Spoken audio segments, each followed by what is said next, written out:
61장 1절로 7절 말씀입니다. 제가 공독할게요. 이사야서 61장 구약 1042페이지입니다. 주 여호와의 영이 내게 내리셨으니 이는 여호와께서 내게 기름을 부으사 가난한 자에게 아름다운 소식을 전하게 하려 하십니다. 나를 보내사 마음이 상한 자를 고치며 포로된 자에게 자유를, 갇힌 자에게 노임을 선포하며 여호와의 은혜의 해와 우리 하나님의 보복의 날을 선포하여 모든 슬픈 자를 위로하되 무릇 시온에서 슬퍼하는 자에게 화관을 주어 그 죄를 대신하며 기쁨의 기름으로 그 슬픔을 대신하며 찬송의 보수로 그 근심을 대신하시고 그들이 의의 나무 곧 여호와께서 심으신 그 영광을 나타낼 자라 일컬음을 받게 하려 하십니다.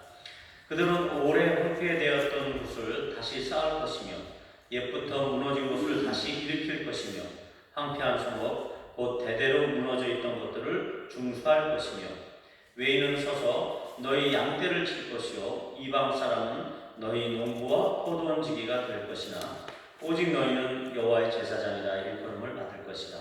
사람들이 너희를 우리 하나님의 봉사자라 할 것이며 너희가 이방 나라들의 재물을 먹으며 그들의 영광을 얻어 자랑할 것이니라.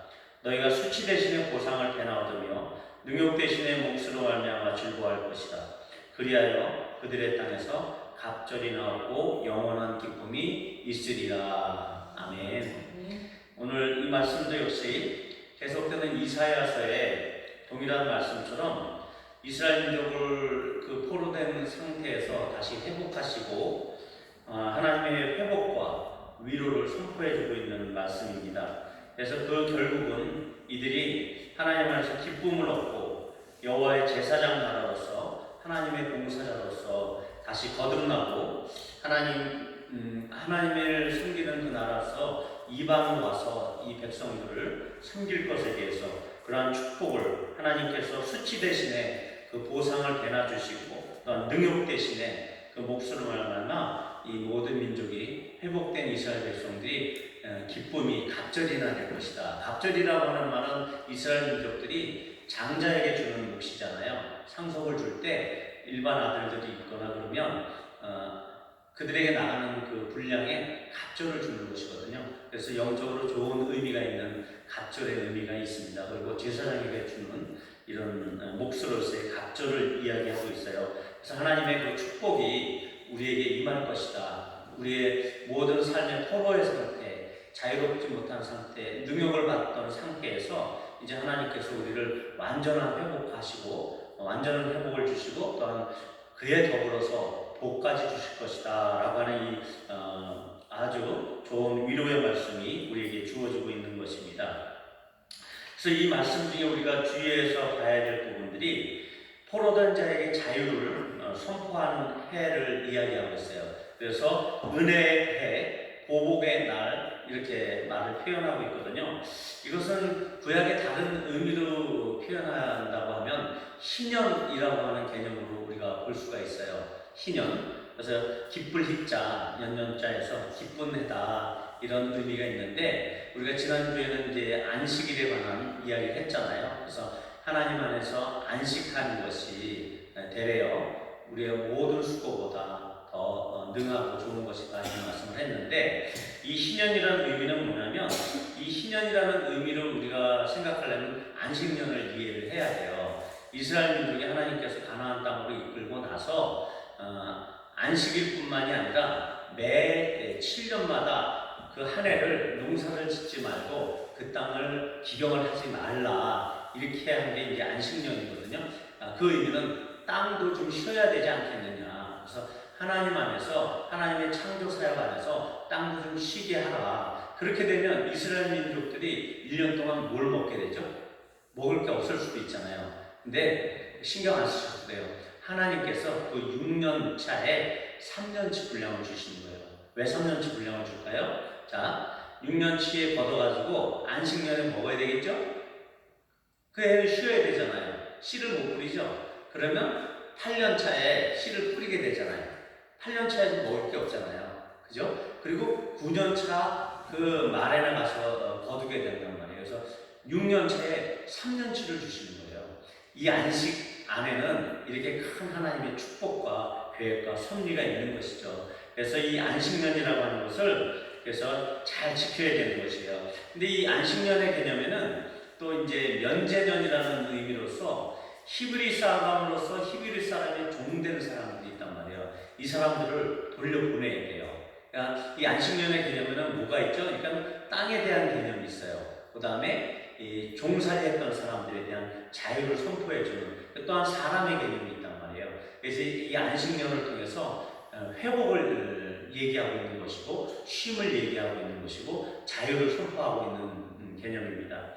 이렇게 하나님께서는 이 3년치 되는 양식을 이렇게 6년차에 주시는데 그러면 이 사람들은 묵은 양식을 먹게 되잖아요. 그렇죠? 그렇다고 하면 이 묵은 양식의 의미는 어떤 것일까? 제 개인적인 생각이었는데 이것은 이 안식이라고 하는 것, 우리가 영원한 안식에 들어가기 전에 우리가 옛 세상, 옛날 세상, 이 묵은 양식과 같은 그 옛날 세상의 이 묵은 옛된 세상의 묵은 방식과 묵은 사고들 이런 것들 안에서 우리가 어쩔 수 없이 살아가는 상태를 이야기할 수도 있겠죠. 하지만 하나님께서는 우리의 그 영원한 안식 또한 우리가 같이 생각해볼 그 희년의 아주 큰 안식년이라고 볼 수 있는 그 희년에 장차 도래할 예수 그리스도의 완성된 성취, 이 하나님의 나라가 완성될 그 날을 바라보고 있는 그 희년을 통해서 우리가 이 안식년의 개념을 다시 한번 볼 수가 있는 것입니다.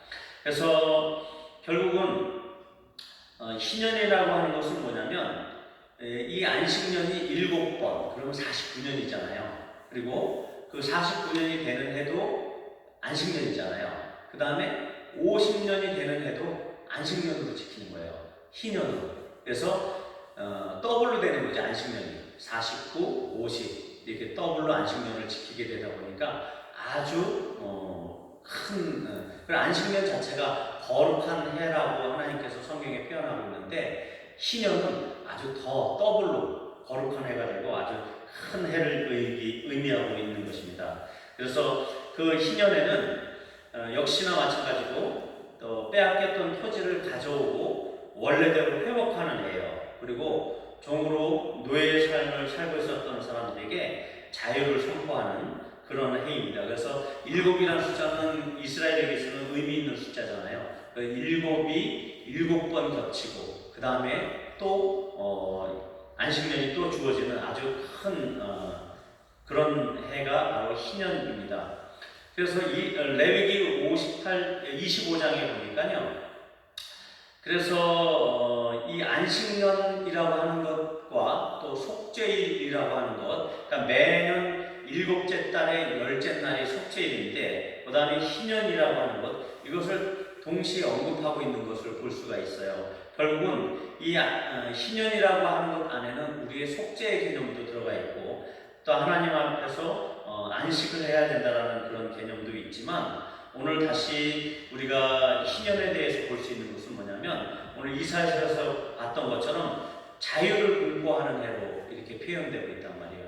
그래서 기존에 이 이스라엘 땅은 하나님의 것이기 때문에 이것을 어떤 경우에 매매를 했다가도 희년이 되는 해에는 어떻게 해야 돼요? 다시 그 사람에게 돌려줘야 돼요. 그래서 완전히 원주인에게 돌려줘야 되고 값을 받지 않고 돌려줘야 돼요. 하지만 희년이 되기 전에는 그 중간 물음이라고 해가지고 중간에 물을 수가 있어요. 대신 다시 사올 수가 있대. 희년까지의 날짜를 계산해서 그 날짜대로 계산해서 그 땅을 샀던 사람에게 주는 거죠. 그러니까 사람이 살다 보면 궁핍해질 때가 있잖아요. 그러면 그 땅을 팔아야 되는 경우가 생기잖아요. 그걸 다 이해하시는 거예요. 하나님의 땅이지만 그렇더라도 사는 형편을 하나님께서 다 이해하셔가지고 중간에 어떤 사람에게 돈이 필요하니까 팔았단 말이에요. 근데 내가 다시 돈을 좀 벌었어. 그러면 그 땅을 다시 가서 희년 전에라도 희년까지의 날짜를 계산해서 그렇게 주고 다시 사온단 말이죠. 안 그렇고 내가 돈이 없어. 그러다가 희년까지 기다렸다. 그러면 무상으로 받는 거예요. 왜? 땅은 여호와의 것이기 때문에. 그리고 내게 배정되었던 그 땅이었기 때문에 그대로 내게로 오게 되는 것이죠. 어쨌든 이 희년은 특별히 거룩하고 해방의 나팔이 불려지는 해예요. 그래서 하나님께서 이 희년에는 모든 땅이 그대로 자동으로 귀속되게 하시고 노예들도 다 해방이 되게 하시고 이렇게 하셨단 말이죠. 우리가 룻기에서 볼 수 있었던 것처럼 이 나오미가 그 모압 땅에 갔다가 그 룻 며느리랑 같이 이렇게 들어오잖아요. 그래서 이제 보아스를 만나게 되고 이런 과정에서 이 나오미의 남편 엘리멜렉이었나요? 예, 엘리멜렉의 땅을 누가 물러줘야 되는데 가까운 친족이 있었단 말이에요. 그래서 그 사람이 첫 번째 자격이 되는 사람이 그 땅을 물르려고 했는데 그럼에도 불구하고 이 룻이라는 여자가 같이 딸려오게 되니까 그래서 결국은 그 땅을 물르지 않고 보아스에게 다음 순번인 보아스에게 넘어가는 일들이 있거든요. 요것들이 바로 희년과 또 관련이 돼 있어요. 그래서 요 사건을 기억하시면서 그리고 또 이제 이 희년은 우리가 77절이라고 하고 신약의 오순절이라고 하는 거 77절이 뭐예요? 77이 49 이렇게 돼 있잖아요. 그 다음에 그 다음 날이 오순절. 그래서 이 오순절은 77절, 오순절 이런 것들은 이제 마지막에 하나님 나라의 어떤 추수와 관련된 말이기도 하잖아요. 우리가 이제 오순절날 성령이 임하시는 그 사건처럼 그렇게 마지막 때에 하나님께서 나타날 징조나 이런 것들을 표현하고 있는 게 희년의 개념입니다.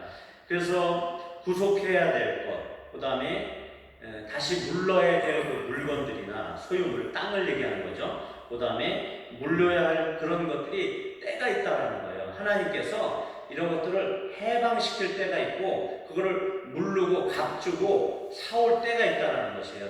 그래서 오늘 희년의 때, 그 다음에 은혜의 때를 오늘 이사야서에서 선포하고 있는 거거든요. 우리에게도 희년의 때가 있을 거란 말이죠. 하나님 예수 그리스도께서 종말 때 우리에게 오셔가지고 그 희년을 주실 거란 말이에요. 영영한 기쁨 가운데, 즐거움 가운데 영원히 하나님께서 우리의 해가 되셔서 달이 되셔서 우리의 빛이 되셔서 우리와 함께 교제하시면서 영원한 사귐이 있는 그 나라에 우리가 들어갈 때가 있겠지만 그 때가 이르기 전에 중간에 물러서 다시 그 땅을 살 수 있는 그런 회복의 때를 우리에게 시시때때로 주신다는 거죠. 우리 인생의 삶에 있어서도 하나님께서 물러주시는 때가 있어요. 우리를 다시 회복시키시고 이것이 영구한 것은 아닐지라도 일시적으로 우리를 완전한 해방 가운데 자유함 가운데 즐거움과 기쁨으로 회복해 주실 때가 있다는 것이죠. 그래서 이 희년의 때를 우리가 사모해야 되는 것입니다.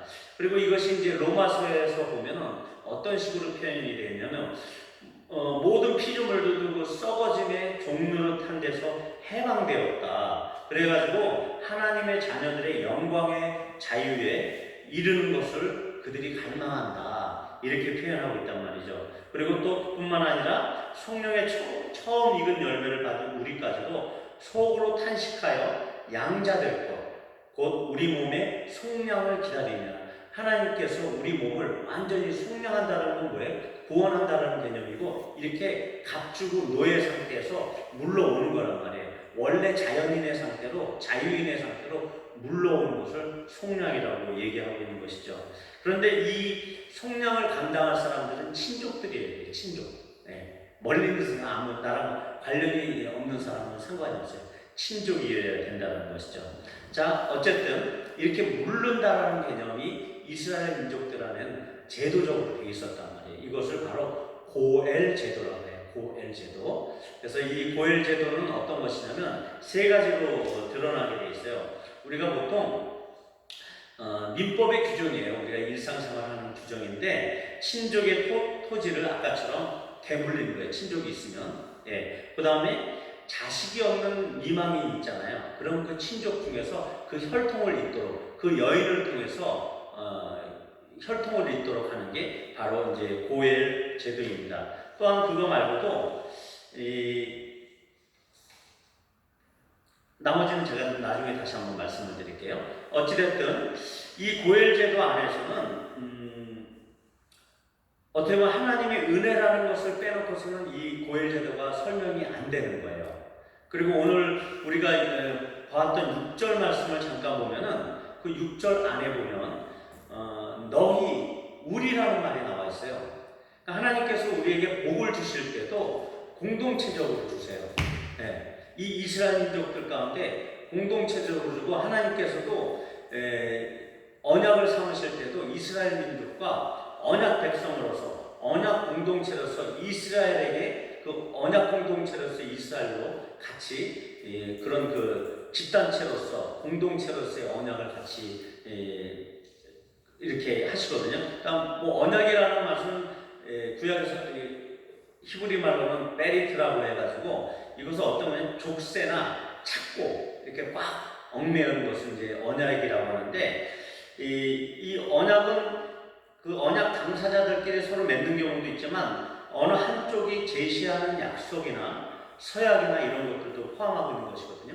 그래서 하나님께서 우리에게 언약을 지킬 수 없는 우리의 그 죄된 상태에도 불구하고 하나님께서 일방적으로 우리를 언약이라는 그 하나의 개념을 통해서 하나님의 은혜를 베푸시는 방편이 바로 언약이라고 볼 수 있는 것입니다.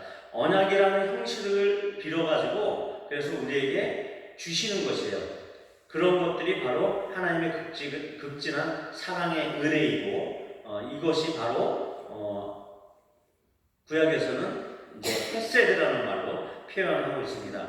그래서 이 언약 안에는 처음에 하나님께서 아담과 하와에게 요구했던 것은 행위 언약이거든요. 저거 따먹지 말아라, 이렇게 선악과를 따먹지 말아라 하고 하는 이 행위 언약이었는데, 그 다음에 원시 언약도 그렇고 모든 것들을 보면은 이 은혜의 언약이란 말이에요. 그 다음에는 하나님께서 헤세드로, 헤세드라는 뜻이 자비, 은혜 뭐 이런 뜻이 있거든요. 그런 것처럼 은혜로 우리에게 주시는 언약이라는, 일방적으로 이 언약이라는 방식, 독특한 방식을 통해서 하나님께서 우리에게 복을 주시고, 또한 하나님께서 우리와 친밀한 교제를 갖기 위해서 이 언약이라는 방식을 통해서 하나님께서 우리에게 다가오셨다는 것이죠. 근데 이 고엘 제도라고 하는 것, 이렇게 친족의 땅을 부르고 친족이 자기 씨앗을 계속 그 자손을 번성할 수 없게 됐을 때 결국은 이 고엘 제도를 통해서 그 자손을 계속 이어가도록 하는 것이거든요. 이건 창세기에서 누누이, 창세기의 강조점은 뭐냐면 땅과 씨에 관련된 거예요. 이것을 오늘날 우리에게 적용을 하는 것은 뭐냐면, 땅이라는 것은 뭐예요? 우리가 누리면서 살아갈 수 있는 터전이잖아요. 그런 것처럼 하나님의 나라를 얘기하는 거예요. 하나님의 통치가 이루어지는 땅, 하나님의 통치가 이루어지는 나라, 이것이 지속적으로 하나님 안에서 이루어져야 되는 것이고, 그 땅은 누구의 것이냐면 하나님의 것이기 때문에 이방인들에게 그걸 탈 수가 없어요.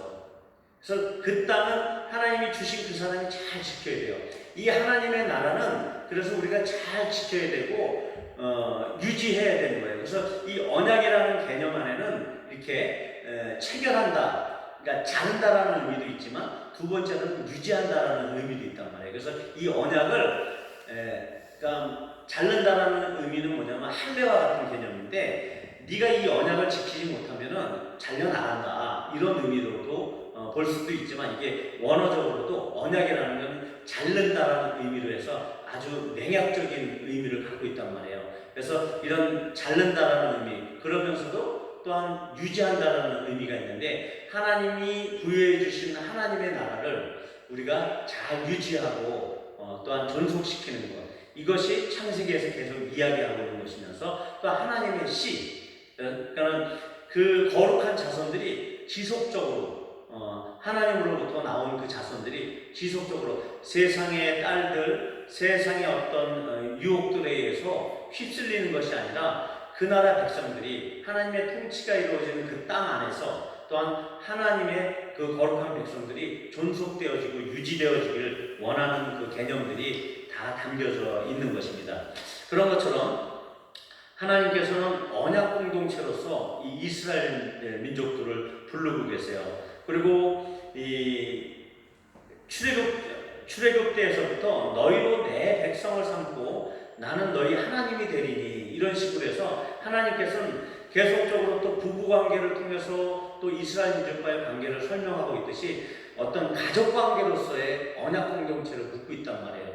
그래서 가족이 아니고서는 이런 땅을 물을 수도 없고 그 다음에 자손을 낳을 수도 없고 그렇게 만들었단 말이에요. 그것이 바로 고엘 제도다. 이 말씀을 잘 기억하시고요. 또한 하나님께서 우리에게 복을 주시는 것도 우선적으로는 그 언약 백성 공동체에게 전체적인 복을 주시는 거예요. 그 백성이 복을 받아야 되는 것이고, 지금 오늘 이스라엘 민족들이 70년간 포로 생활했던 것처럼 그들에게 오는 그 화와 저주, 이런 심판도 공동체에게 우선적으로 내려지게 됩니다.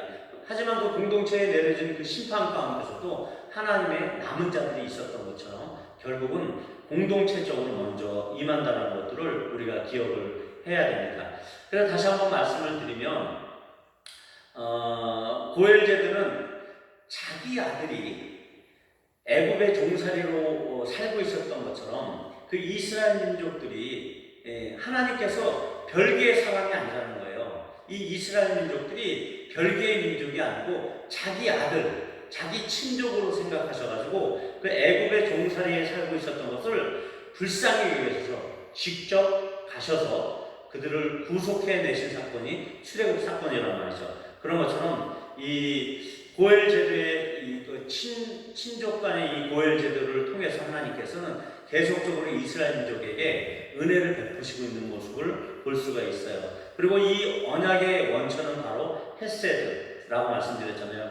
헤세드는 인애하심, 자비하심, 또 인자하심, 그리고 남을 이렇게 후하게 대접하는 것, 이런 것들을 헤세드라고 하는데, 이 헤세드 안에는 아주 일관된 사랑이라는 내용이 담겨져 있다는 것이죠. 그리고 언약적인 신실성이 있다는 것이에요. 하나님께서 우리에게 은혜를 베푸신다라고 하는 것은 아주 일관적인 은혜예요. 그 다음에 언약적인 신실성 안에서 우리에게 은혜를 베푸시는 거예요. 이 언약이라는 개념을 통해서 우리에게 은혜, 그냥 막 우리에게 마구잡이로 주는 게 아니라 너 나랑 언약하자. 그래서 이 언약의 신실성을 지키기 위해서 하나님께서 자기 자신을 스스로 구속하셔서 우리에게 은혜를 베푸신다는 거죠. 그래서 헤세드가 어떤 사람의 성품을 나타낼 때는 친밀한 개인적 관계를 토대로 해서 한쪽 상대방이 또한 다른 상대방에게 특별한 행위를 하고 은혜를 베푸는 걸 얘기해요. 특히 힘이 없고 받을 만한 자격이 안 되는 사람한테 자격이 있는 사람이 이렇게 주는 것, 이것을 바로 헤세드, 은혜라고 얘기할 수 있는 거거든요. 자, 그래서 이것은 의무감에서 주는 게 아니에요. 이 헤세드는. 그래서 아주 자발적인 의사에 의해서 주고 싶어서 주는 거예요. 그게 바로 하나님의 은혜죠. 네, 이것이 바로 헤세드입니다. 그래서 헤세드를 베푸는 목적은 이미 그와 내가 갖고 있었던 그 관계 있잖아요. 그 아름다운 관계를 보존하고자 하는 의미가 있는 거예요. 내가 너에게 은혜를 베푼다. 이것은 뭐냐면 너와 관계가 있다는 것이고, 그 관계 안에서 이 관계가 계속 오래가고 싶어. 그래서 하나님께서 무한적으로 은혜를 주시는 거죠. 이게 바로 헤세드입니다. 그래서 원래 약속을 계속 유지시키시는 그 하나님의 특별한 그 배려가 이 헤세드라는 단어 속에 함의되어 있는 것이에요. 그래서 언약으로 스스로 묶어두시는 거예요. 그래가지고 우리에게 은혜를 주시는 거죠. 이 헤세드의 결과가 바로 고엘 제도인 것입니다. 그래서 하나님의 은혜가 풍성하게 들어가 있는 게 이 고엘 제도예요. 그래서 이 오늘 희년에 일어난 이 모든 일들, 무르는 거, 다시 물른다 그러잖아요. 우리 어렸을 때 땅 따먹기 하다가 나 물러줘 그러잖아요. 그 무르는 거예요. 하나님께서 원래 갖고 있었던 너희의 위치, 너희의 소유물, 너희의 모든 것들을 내가 물러줄게. 네가 종된 살이를 하고 있었으면 내가 다시 해방시켜줄게, 자유케 해줄게. 이것이 바로 고엘 제도입니다. 그래서 하나님께서는 이스라엘 백성에게 허락하신 가나안은 단순한 땅이 아니에요. 어떤 신적 권위에 의해서 주어진 하나님 나라의 모형이란 말이죠. 그런데 결코 이것이 다른 나라에게 뺏기지 않기를 원하신단 말이에요.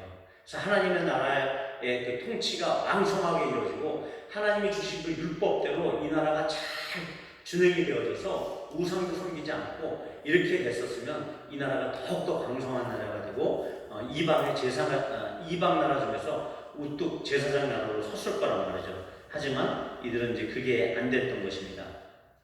자, 어쨌든 이 고엘이라는 것은 토지의 상환자요, 또한 종을 속량하는 종의 속량자요, 그 다음에 피의 복수자예요. 어떤 면에서는 누가 살해를 하고 도망갔으면 그걸 복수를 해줘야 돼요. 친족들이. 그것이 고엘 제도 안에 다 들어가 있는 것입니다. 그래서 구약 성경은 첫 번째, 노예로 팔려간 친족들을 구속하거나 다른 사람 손에 넘어간 가족의 토지를 되물리거나, 그 다음에 세 번째로 아까 자식이 없는 미망인에게 그 혈통을 잇게 해주는 그 계대 결혼이라고 하잖아요. 요 세 개를 고엘 제도로 다 묶어서 하나님의 고유한 토지와 그 씨들이 영원히 존속될 수 있도록 하나님께서 제도화했던 것입니다. 여호와께서 그래서 스스로 이스라엘의 고엘이 되신 거예요. 그래서 이스라엘 민족들을 출애굽을 통해서 하나님께서 구속해 주신 거죠. 우리도 마찬가지예요. 이스라엘의 고엘이신 그 하나님께서 아버지로서 그의 아들을 압제자로부터 구해내신 것처럼 우리도 죄와 사망의 권세로부터 우리를 끄집어내신 것입니다. 그래서 그렇게 되면은 그 구속자, 이 고엘이라고 하는 그 구속자 아니면 그 회복자를 통해서 우리가 구속이 됐다라고 하는 그 의미는 뭐냐면 바로 그 구속자에게 전적으로 우리가 귀속되는 거예요. 그러니까 그 룻이 결국은 보아스에게 귀속이 되잖아요. 근데 그 다른 친족은 룻을 안 데려오려고 그러잖아요. 왜? 자기의 재산이 뺏겨나갈까봐. 룻을 이방인 여인은 안 데리고 온단 말이에요. 자기 재산이 아까우니까. 그런데 보아스는 룻까지 다 데리고 오잖아요. 예, 이런 것이에요. 그래서 그 고엘에게 내가 속량을 당했으면 그 고엘에게 나는 영원히 구속되는 거나 마찬가지죠. 하나님께서는 그래서 이스라엘 민족들을 구속하셨고 물러주고 가져오셨기 때문에 영원히 하나님의 것이 되는 거예요. 뺏길 수가 없는 거예요. 이것이 바로 신약의 원칙인 것이죠. 영원히 하나님께서는 우리를 사탄에게 내어줄 수가 없는 것이에요. 이것이 바로 언약적 관계, 하나님이 주신 그 의미인 것입니다. 그러니까 하나님께서 우리를 절대 뺏기지 않아요. 네. 몽둥이를 때려서라도 하나님의 것으로 결국은 데려가시는 거죠. 근데 이 고엘, 우리에게 있어서 고엘은 누구죠? 바로 예수 그리스도시죠. 예. 우리의 친족이 되시는 그 예수 그리스도. 자기의 친아들을 대신 값주고서 우리를 물러주신 거예요. 응? 그래가지고 우리의 생명을 살려주신 거고, 우리를 종의 상태에서 다시 한번 자유의 상태로 이렇게 그 아들을 주시면서 우리를 양자 삼아 주셨는 거죠. 아까 얘기했던 그 로마서의 말씀처럼. 자, 이렇게 이스라엘 하나님의 종이 되었으며 그 안에서만이 온전한 자유, 진정한 의미에서 자유를 누릴 수 있다는 것에 대한 의미가 바로 이 희년 안에 담겨져 있는 것입니다. 그리고 그 희년의 중심 사상 안에는 이 고엘 제도가 있었던 것입니다. 그리고 이 언약의 신실한 유지자이신 그 하나님께서 언약의 신실하지 못한 이 이스라엘 민족들을 향해서 그 배반에도 불구하고 계속적으로 회복을 해주시는 거예요. 그리고 언약의 갱신을 계속 하고 있는 것을 볼 수 있습니다. 왜냐하면 이 언약을 지속하는 것에 있어서 하나님의 그 불변하시는 그 성품이 그대로 의존되어 있기 때문에 그래요. 그래서 언약을 하나님께서 스스로 언약이라는 제도 안에 스스로를 묶어두시고 하나님 이스라엘들이 계속 범죄할 것을 알고 배반할 것을 알고 계시기 때문에 언약으로 묶어놓으신 거예요. 스스로가. 그래서 이 언약을 신실하게 지킬 수 있는 일방적 은혜의 수여자이신 그 하나님께서 계속적으로 은혜를 주시기 위한, 그래서 언약의 근본은 은혜라고 그랬잖아요. 헤세드라고 그랬잖아요. 그래서 계속적으로 하나님께서는 우리에게 은혜를 주시려고 언약이라고 하는 것에 자기를 묶어버리신 거죠. 그래서 우리의 배반에도 불구하고 하나님의 그 신실한 성품 안에서 언약을 굳게 지키고 계시는 겁니다. 이게 하나님의 얼마나 큰 사랑인지 우리가 깨달을 수 있으면 너무 좋은 것입니다. 허물 많은 이스라엘이 부단히 언약을 갱신하고 또 새롭게 되지 않으면 하나님을 가까이 할 수 없기 때문에 하나님께서는 옛 언약에 기초한 회복을 계속 선포하고 계신 거예요. 이해되시죠? 하나님께서는 이 언약, 은혜의 언약을 통해서 계속 선포하고 계신 거예요. 바벨론 포로 생활에 들어올 때 지금 61장의 이 말씀처럼 자유를 계속 선포하고 있잖아요. 이것이 하나님의 엄청난 신실하심의 은혜인 것입니다. 그래서 결국은 룻기에서 나왔던 것처럼 땅의 구속과 계대의 결혼이 룻기에서는 동시에 이루어지거든요. 룻기의 내용을 보시면 땅도 물러주잖아요. 엘리멜렉의 땅을 다시 물러 가져오잖아요. 그 보아스가 산단 말이에요. 그리고 또한 그 시어머니 이름이 뭐죠? 나오미의 후손도 계속 낳을 수 있도록, 룻을 통해서 낳을 수 있도록 보아스가 한단 말이죠. 이것은 완전한 구속을 얘기하고 있는 거예요. 하나님의 땅과 하나님의 씨가 완전히 구속되어지는 것을 보여주는 거거든요. 창세기에 하나님께서 계속적으로 갈망하고 기대하셨던 그 땅과 씨에 대한 것이 룻기에서도 완전히 이루어져요. 누구에 의해서? 예수님을 예표하는 보아스에 의해서 이 완전한 구속이 이루어지는 것을 볼 수가 있습니다. 이것은 또한 이스라엘 백성이 이방인이라고 하는 그 사람들과 차별이 없이 하나님 앞에서 구속받는 것을 보여주고 있는 것이거든요. 이것도 완전한 구속을 오늘 우리에게 보여주고 있는 것입니다. 그래서 결국은 룻과 이 나오미와 이 보아스의 이 삶을 통해서 유다의 가문이 이어지고 있는 것을 보게 됩니다. 그래서 이 위에서 예를 든 이 룻기의 이야기는 성경의 통일된 주제인 구속사적인 관점에서 보아야 하는 것이 이제 이견이 없는 것입니다. 그래서 구약의 역사는 하나님의 주권적인 언약과 사랑, 헤세드 그거에 의해서 룻과 같이 택함받은 자들의 역사를 이야기하고 있습니다. 율법도 마찬가지예요. 하나님께서 우리에게 복을 주시려고 하는 그 선하신 뜻 가운데서 우리에게 그 사랑의 선물로 우리에게 복을 주시려고 율법을 주신 거거든요. 그것을 잘못 오해하면 안 되는 것입니다. 우리를 구속하는 것이 아니고 복받는 수단으로서 하나님께서 직접 주신 게 율법이라는 말이죠. 하나님께서 직접 말씀하시고 십계명을 주신 것이라는 말이죠. 자, 하지만 그럼에도 불구하고 첫 번째 십계명에 대해서 이스라엘 민족들이 배반을 하잖아요. 항소 우상을 만들어 놓고. 그럼에도 불구하고 하나님께서 모세가 이렇게 중보기도 했다고 그래서 하나님께서 되돌리신 게 아니에요. 하나님은 이미 그 언약 안에서 어쩔 수 없이 마음을 되돌리시기로 작정하셨던 분이에요. 그 언약의 의미 안에서 아까 말씀드렸던 것처럼 이렇게 하나님은 우리를 그렇게 사랑하시고 은혜를 주시려고 애써서 이 언약 안에서 자신을 묶어두시는 거죠.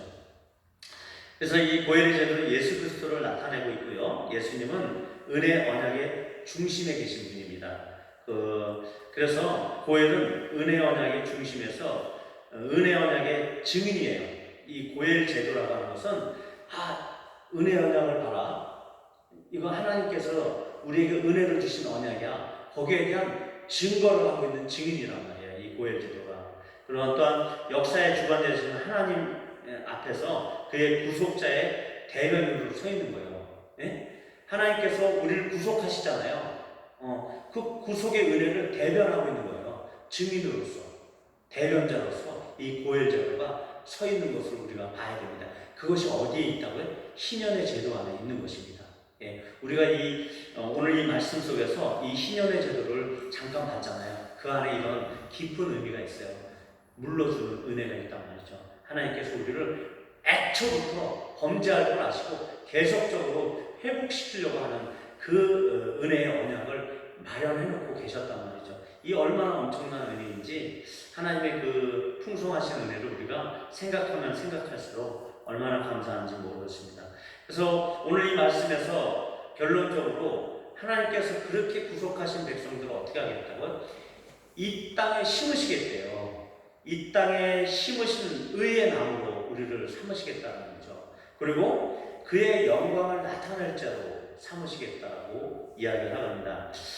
그 같은 일이 있는 날이 은혜의 해고 하나님의 보복의 날, 또 희년이라고 표현하고 있는데 하지만 이제 우리는 땅을 소유해가지고 불을 추구하려고 하잖아요. 땅을 많이 이렇게 소유하게 되면 불을 쌓는 거니까. 하지만 하나님께서는 우리를 소유하셔서 우리의 하나님이 되고 싶으신 거예요.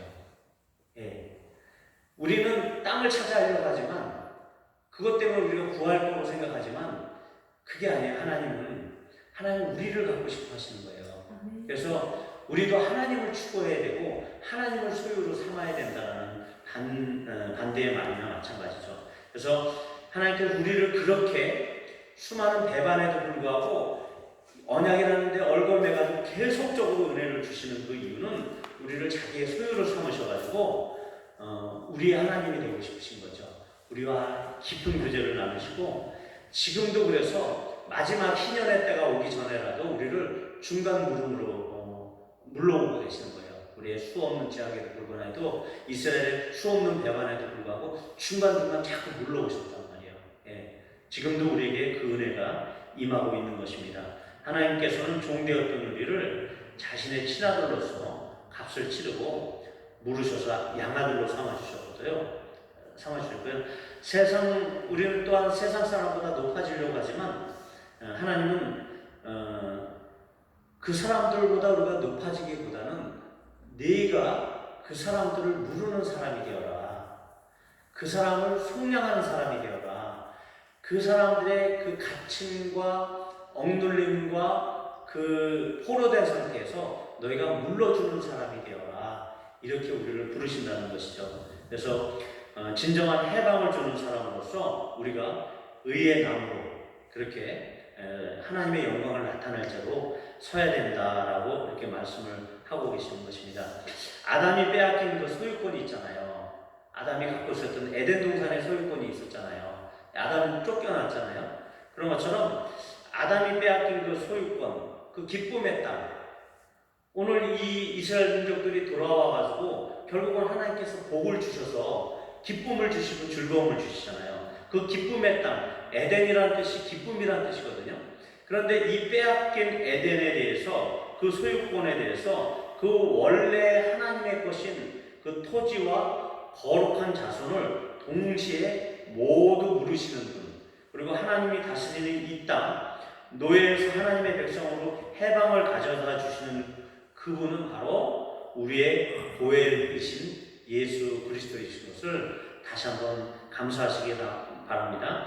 기업물을 짜로서 그분이 고엘이 되셨고 이는 우리에게 기업을 주시려는 거예요. 결국은 값없이 희년에는 이제 우리의 땅으로 다시 되돌아온단 말이에요. 일시적으로 우리가 그분에 속하게끔 하지만 이제는 우리에게 영구한 희년을 주시고 영구한 행복을 주시고 영구한 즐거움을 주신단 말이죠. 이 기업의 풍성함이 얼마나 큰지 이방인과 외인들이 우리의 양떼를 치게 하시고 그 다음에 우리 농원의 농부와 포도원 지기가 이 사람들로 하게 한단 말이에요. 그러니까 결국은 우리 중심적으로 이 세상이 돌아가는 삶이 되어버린다는 얘기죠.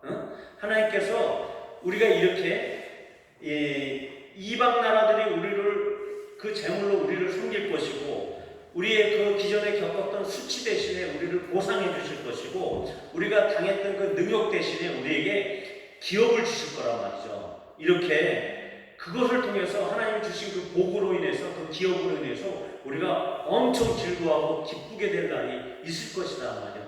그것이 우리 희년, 마지막 희년에 올 것이 아니라 우리가 중간 희년, 우리가 살아가 있는 이 중간 물음을 통해서 하나님께서 이 회복과 기쁨과 즐거움을 주실 것에 대한 소망을 가지시라는 얘기입니다. 아멘. 그래서 이 이스라엘 민족들이 예루살렘으로 다시 들어와서 이것들을 맛보는 일들, 결국은 고레스 왕이 그의 재물을 통해서 성전을 짓게 하잖아요. 그 페르시아 아닥사스다 왕도 이들에게 재물을 보내가지고 주변에 있는 그 이방국들로 재물을 보내라 그래서 성전을 짓게 하는 이런 일들이 있었거든요. 이것을 동일하게 표현하고 있는 거예요. 우리의 삶에 있어서도 우리가 원하지 않아도 하나님 앞에서 이렇게 우리가 의의 나무로 하나님 나라에 하나님이 다스리는 이 땅 가운데 하나님의 통치가 임하는 내 이 땅 가운데 의의 나무를 우리가 심겨서 그분의 영광을 위해서 우리의 삶을 불태운다라고 하면 우리 주변의 모든 재물들이 열방의 재물들이 우리에게 올 것이다라고 하는 이 약속을 하나님께서 우리에게 동일하게 이스라엘 민족들에게 전체적으로 민족적으로 주셨던 그 복이 오늘 우리에게 동일한 복으로 우리 높은산 좋은꼴교회 모든 성도님들 한 사람 한 사람에게 공동체적으로 임할 것이다 말이에요.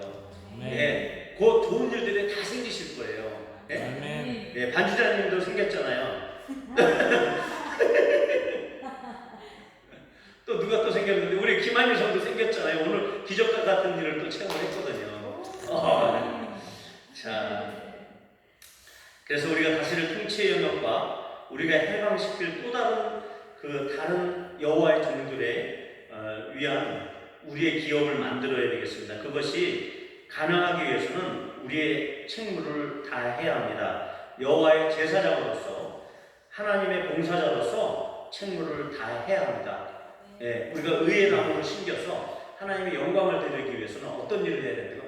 하나님의 제사장으로서 그분 야훼 하나님을 제사하는, 그래서 열방의 모든 민족들, 우리 주변에 있는 모든 사람들을 하나님께로 제물로 그를 바칠 수 있는 그러한 제사장의 역할, 그 다음에 또 하나님의 봉사자로서 하나님이 원하는 것을 그대로 따르는 봉사자로서의 삶을 사는 그 존재로서 우리의 책무를 다할 때 어떤 복이 온다고요?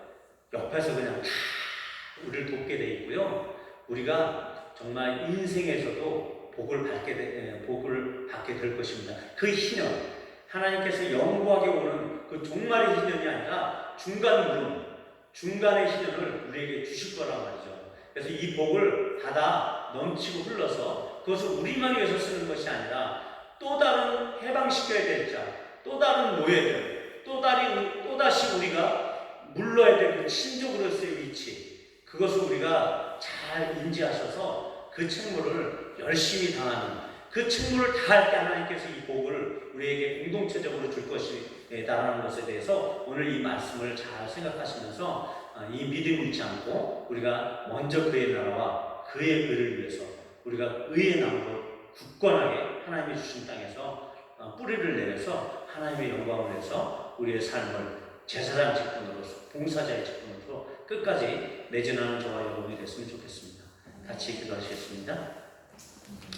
오늘 먼저 주신 이 말씀처럼